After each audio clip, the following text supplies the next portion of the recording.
حکایه نام دارد قهر پدر به دخترچه‌اش.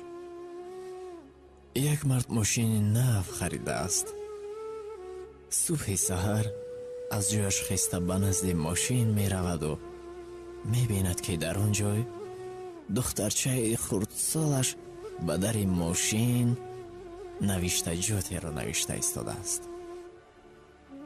پدر این حالت رو دیده به قهر آمده به ضربه به انگشتان نازک دخترش میزند.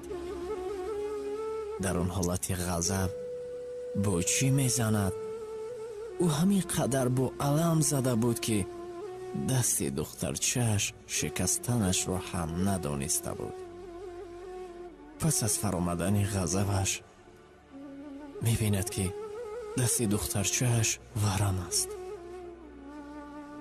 ورم شده دخترچه‌اش را دیده در حال دخترش را گرفته به بیمارخانه میآورد.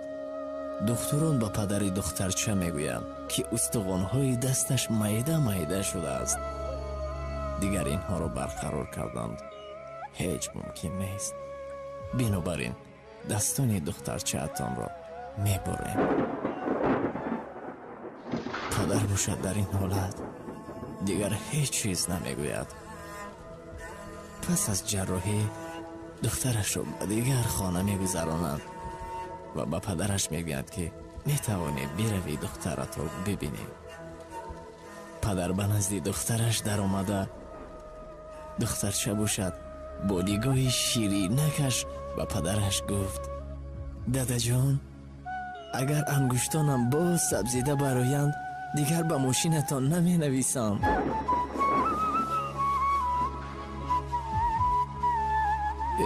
دل پدر الان گزد.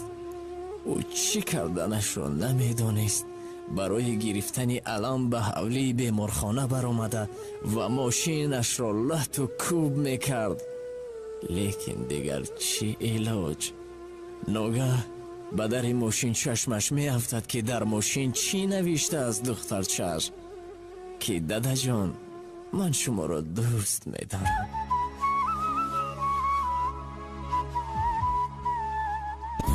ای پدر جانم، از همه خشم و خطر باشی نگه دارم. از همه علم و هنر کردی خبر دارم. خاکی پایت را به چشمم سرمه می آرم. ای پدر جانم،